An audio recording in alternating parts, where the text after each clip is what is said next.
Minecraft here. In today's video, I am doing something a bit different. It's my very first vlog on this channel, as well as kind of a long and in-depth voiceover, so bear with me as I try out something new and let me know in the comments down below if you like these kind of style of videos. So on to the subject of today's video. This is all about Nimbus, my dwarf hamster, and the health issues that he's had for quite a while. This all started back in September of 2020. So it started out as a minor lump on his back, and I didn't notice it quite at the beginning because he's a fluffy hamster and it's in a location that's near his shoulder blade and his cheek pouch on the side. So I thought maybe it's just some food. I didn't pay too much attention to that specific area of his body. Everything else about Nimbus seemed fine. He had energy, he was eating fine, running on his wheel. Happy little boy. However, a few weeks later, I noticed that he started to scratch at that spot. And on a closer inspection, I saw there was like a raised bump on his back at that point. So the lump had gotten bigger. So at that point, I made an appointment with my veterinarian. And it's important to note that this experience that I'm sharing with you, I'm not a medical professional, I'm not a veterinarian, so this is just my experience that I'm sharing on this platform, so there's more information out there on hamster illnesses, and we can all just, as a collective, have more information accessible to people in case something like this happens with your pet. So back to Nimbus. So I did eventually get him an appointment with my veterinarian, and it was a few weeks after making the call to have the appointment, mainly because it's just a priority-based system at that time. I think my particular area was under restrictions because of pandemic, so it's a bit messy, but we eventually got him into the vet, and at that point it had grown, the lump had grown in a few weeks into the size of a small pea, and it was like pink, it looked like pink skin coming out of the fur, and Nimbus always was scratching at that. It seemed like it was really bothering him, and really there's a lot of discomfort. So we took him into the veterinarian took a look, and thankfully she didn't diagnose it as a tumor. She didn't think it was cancer. However, she did say that it seemed most likely to be a cyst.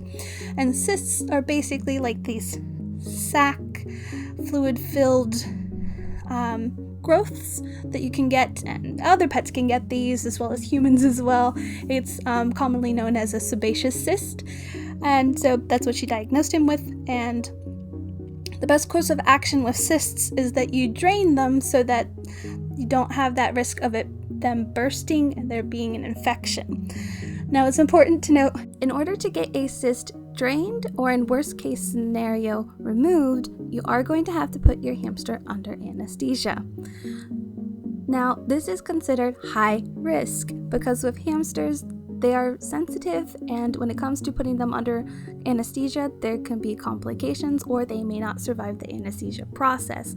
So if you're going through a similar situation, you have to consider whether or not this is in your hamster's best interest. You have to look at their age, you have to look at their health, and you have to make that call. And there's no right or wrong answer to this sort of situation. But in Nimbus's case, it was something we decided to go with. He was in pretty good health other than with the cyst, and I didn't want to run into that issue of him getting an infection and furthering his discomfort. And he was only a middle-aged hamster at that point, so I wanted to make sure that he lived out the rest of his days in comfort after getting that cyst drained, and the procedure ended up being very successful. After the procedure, there was some post-op care involving giving him daily painkillers for a week and a round of oral antibiotics for a week, and you give that to your hamster via a syringe, or you can mix it in their food. And also there was daily cleansing of the cyst site, and my hamster in my situation is that he was prescribed Hippie Scrub, which is disinfectant for like cats and dogs, but you can use it for hamsters if it's like very diluted. And so I was instructed that he didn't need to return after a follow-up appointment. He had good margins, good recovery, and that basically bring him back if there's any future complications. Nimbus did end up having complications, so it was about maybe 2 months after his original cyst surgery that he started having issues again of excessively scratching, and also because he was excessively scratching, where his cyst was drained was starting to bleed.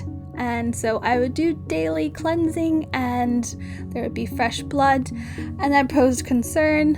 So at that point, I think the country was in full lockdown, so we're trying to minimize going to the veterinarian office. We had the disinfectant for his wound there, but what pushed us to go back to the vet was that the cyst started to regrow on his back, and on top of that, it seemed like he was starting to form lumps on his belly. We also noticed that Nimbus, he was starting to really change in personality. He didn't like getting his wound cleaned, and he just had a lack of energy. He wasn't running on his wheel as much. He was spending more time in his hideaways, and he was excessively scratching to the point where when I'd go to do a health check for him, I would find his fur stained in blood from him excessively scratching. And we contacted the vet. We had an emergency appointment this time, and sure enough, she diagnosed that he has cysts. At this point, I think there was a new veterinarian that they had brought into the office to help out with the workload, and they seemed to have more expertise in small rodents, and advised that we go ahead and have a cyst removal surgery. And once again, this is a high-risk situation because hamsters have complications of anesthesia. However, because of the bleeding and the return of the cysts, we decided to okay it, to go ahead with the surgery, and so that's where we're at right now today. As you saw in the beginning of this video, Nimbus was dropped off to the veterinarian for his cyst removal surgery.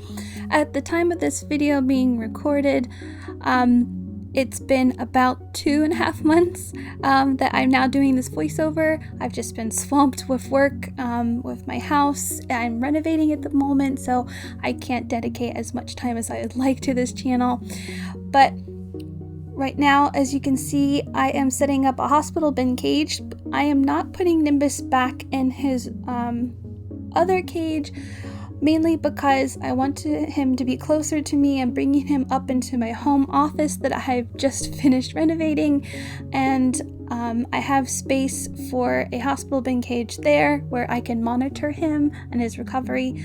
So that's where we're at. I am using a Samla 130-liter bin cage from IKEA, which I have adapted with ventilation window and an access door.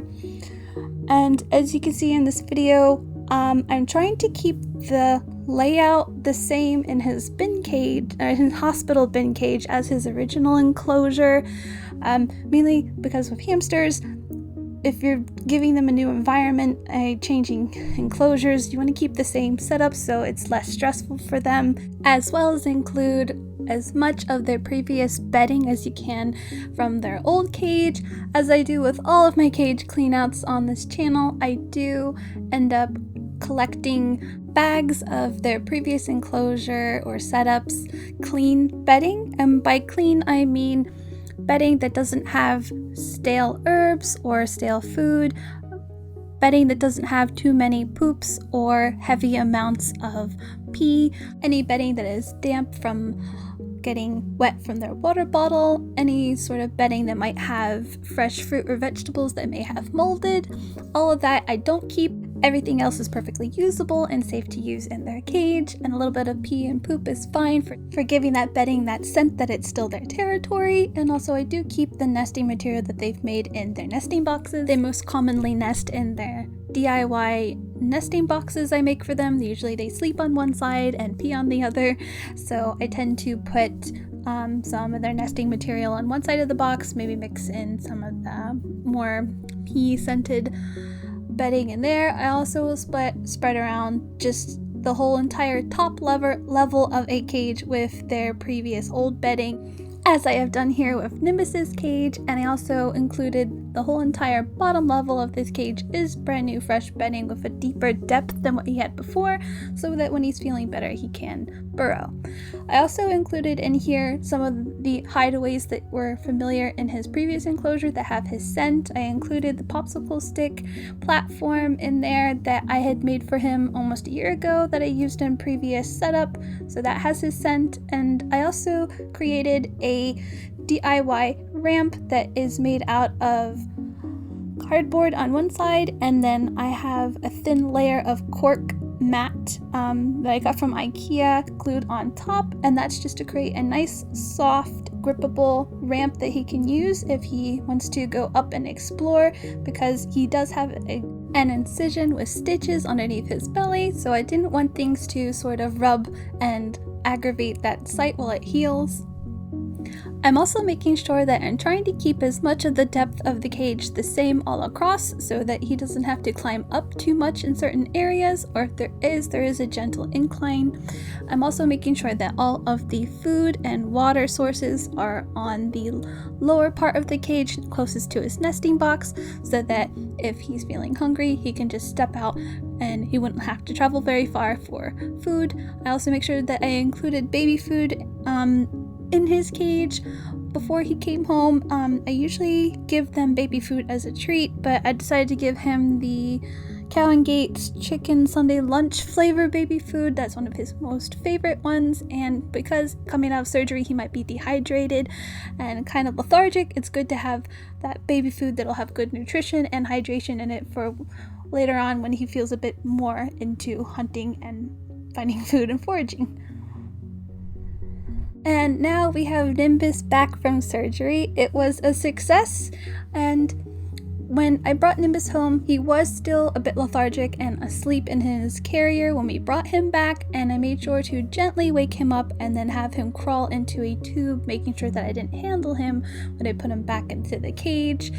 My veterinarian made sure to give me instructions that when they are roused awake from anesthesia, when you bring them home, to make sure that they are acting normal, that there's not any neurological problems, make sure that they kind of know where the food and water is in their cage, make sure that they seem fine, which I did. He spent quite a few minutes exploring the cage before he did end up just going in his nesting box and sleeping, and I think at that point my veterinarian had already given him his antibiotics for the day as well as painkillers, so he was all set until the following day. So I just left him in my office with the lights off so that he could settle down and get comfortable for the night, and that I would check on him on the following day for all of his needs. And here I'm just showing you a lid. I got this lid idea from Erin's Animals when she did one of her cages. I think it was called the Petri dish, and it fits perfectly over a Samla bin. This is actually the lid I borrowed off of Strudel's new enclosure. Because I was pressed for time, I just went ahead and used this, and it was perfect because it provided a lot of ventilation. I then went ahead and removed Nimbus's flying saucer wheel because he has an incision on his belly. He's probably not going to be running on his wheel because he wasn't interested in his other wheel when he was before the surgery, and now he'll be a lot more sore. So I decided to go ahead and move his seed mix and pellet mix over in the corner, and to put his baby food closest to his entrance of his nesting box. Now, when a hamster does get cyst removal surgery, unfortunately they do have to shave back their fur. For Nimbus, they shaved most of the fur off of his belly and on half of his back. Normally in a cat and dog, when they do this, they remove several inches around the the site for the cyst to check that there's any more, and unfortunately for Nimbus that would be all of his fur, so the vet did her best to minimize how much fur was taken off. He will grow this back though. Right now I'm administering him his daily painkiller, and that's on a syringe, and it's quite, I guess, tasty because he always loves taking his painkiller. But unfortunately, when it comes to him taking his oral antibiotic, which he has to take twice a day, oh, he did not like that. And it was a struggle whenever I tried to get him to take it orally. So to remedy him being a stubborn boy, I went ahead and used baby food. I'm using the carrot and potato mix from Cow and Gate, and I'm taking his dosage of the antibiotic and I'm mixing it with the baby food. It masks the flavor of the medication and it ensures that your hamster will take it. I haven't met a hamster that doesn't like baby food, and with my hamsters, they just, no matter what flavor I give them, they will go and eat it all. So that's how I was able to give him twice a day for a week antibiotics this way. Normally, you shouldn't be giving your hamster that much baby food on a daily basis, but because this is a special circumstance, that's why he got so much. So when Nimbus had the surgery, they removed the cyst that was on his back, and then when they went to go look at the cyst that was on his belly, they did find several more that were forming. So he did have I guess they debrided all of the cysts. I think he had 2 more on his belly, so he had several. So it turned out that having surgery was actually beneficial for him because he had even more cysts, unbeknownst to us, that were go ahead and removed. Now, cysts with hamsters are common, unfortunately, and they can refill if you just drain them, like what happened with Nimbus. Or also, even if you have cyst removal, there is the possibility that they will grow back. Now, for Nimbus, they also decided to use dissolvable stitches. They didn't put any bandages on him, and I found that that was perfectly fine. It was the first time in several months that he actually stopped scratching his back excessively. So that was a good sign that this was a good thing. This is a good decision for him, for his quality of life. And I noticed after maybe 2 weeks, he was really starting to get curious and start exploring his cage. The vet had seen him on his follow-up appointment and said that he's completely healthy, well-mannered, and at this point in his life, he is cyst-free. He's grown back all of his fur. It took about 28 days for most of the length to come back, and now after 2.5 months post-op, you can barely tell. And it's very minimal scarring. I had a very good vet. I also included the lab results of the biopsy of his cysts in case you're curious on what a hamster lab report looks like when they get a biopsy of cysts. And this is also something that is an added cost in addition to a surgery for a hamster, so you should also keep that in mind when you're budgeting something like a surgery. But we opted for this just so that we could have peace of mind and that we would know for sure what Nimbus had. And it turned out that he did have nodular sebaceous hyperplasia. I hope I'm saying that right. But this is an illness that can be treatable and they can continue to have a successful life.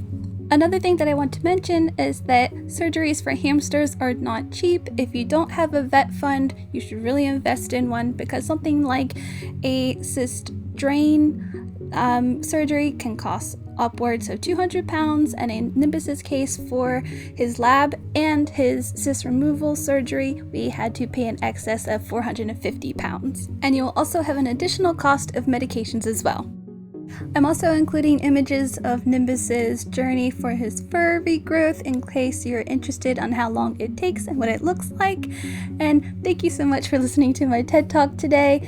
Please consider subscribing if you're a new viewer, and until next time, see ya.